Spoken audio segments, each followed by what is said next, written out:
ऐन सणासुदीच्या दिवशी तुमच्या घरातही वाद, किरकिर आणि भांडणं होतात का? पण हे का होतात? कधी जाणून घेण्याचा प्रयत्न केलाय? सण आले की आनंद वाटतो, पण नेमक्या या दिवसातच घरात चिडचिड, किरकिर आणि छोट्या छोट्या गोष्टींवर वादविवाद होत असतात. म्हणूनच आज आपण ज्योतिष आणि आध्यात्मिक दृष्टिकोनातून याची खरी कारणं जाणून घेणार आहोत. त्यासाठी हा व्हिडिओ शेवटपर्यंत नक्की पहा. ज्योतिषशास्त्र सांगतं की सणांच्या काळात ग्रहांची स्थिती बदलते आणि त्याचा थेट परिणाम घरगुती सुखावर होतो. जसे मंगळ आणि राहुकेतूचा तीव्र प्रभाव असतो, जो होळी सणाच्या दिवशी दिसतो. यावेळी मंगळ किंवा राहूचं गोचर असतं. मंगळ राग आणि अहंकार वाढवतो आणि छोट्या गोष्टी मोठ्या वाटतात आणि भांडणं वाढतात. दुसरी गोष्ट, कुंडलीत 9व्या घरात दोष किंवा राहुकेतू असतील तर सणांमध्ये पूर्वजांचे असंतुष्ट आत्मे सक्रिय होतात.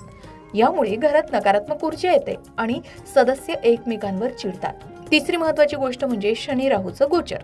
कुंडलीतील 4थे स्थान घराचे, 2रे स्थान कुटुंबाचे किंवा 7वे स्थान संबंधांचे असेल आणि यावर शनी राहूचं गोचर झालं तर याचा थेट परिणाम घरावर पडतो असं म्हणतात. म्हणूनच कौटुंबिक सुख बिघडू शकतं. शिवाय ग्रहदोष किंवा वास्तुदोष सुद्धा याला कारणीभूत असू शकतात. वास्तुदोष किंवा ग्रहदोष असतील तर सणांमधील नवीन सकारात्मक ऊर्जा जुन्या नकारात्मकतेला उत्तेजित करते. आता हे झालं ज्योतिषशास्त्रीय दृष्टिकोनातून. आध्यात्मिक दृष्टिकोनातून बघितलं तर सणांमध्ये प्रकाश वाढतो, त्यामुळे जुन्या नकारात्मक शक्ती चिडून घरातील सदस्यांवर हल्ला करतात. यामुळे किरकिर किंवा वाद वाढते. एकंदरीतच या दिवसांमध्ये नकारात्मक ऊर्जेचा प्रभाव वाढतो आणि दृष्टही लागू शकते. दुसरी महत्वाची गोष्ट, आधी सांगितल्याप्रमाणे पूर्वजांचा रोष असू शकतो. श्राद्ध तर्पण योग्य झालं नसेल तर सणांमध्ये ते सूक्ष्म पातळीवरून त्रास देऊ शकतात. तिसरी महत्वाची गोष्ट म्हणजे अहंकार वाढतो. सणाच्या दिवसांत माझं घर उत्तम हवं, मीच बरोबर आहे अशी विचार नकारात्मक ऊर्जेला आमंत्रण देतात. चौथी महत्वाची गोष्ट म्हणजे घरातील प्राणशक्ती असंतुलित होते, मानसिक शांती भंग पावते. हे सर्व सणाच्या दिवशी सुद्धा होऊ शकतं आणि म्हणूनच घरात वादविवाद वाढू शकतात. मग यावर उपाय काय? तर यावर काही ज्योतिषीय उपाय आहेत. ते म्हणजे मंगळवारी हनुमान चालिसेचं पठण करावं आणि ओम अम अंगारकाय नमः या मंत्राचा 108 वेळा जप करावा. राहुकेतूसाठी ही मंत्र म्हणावेत.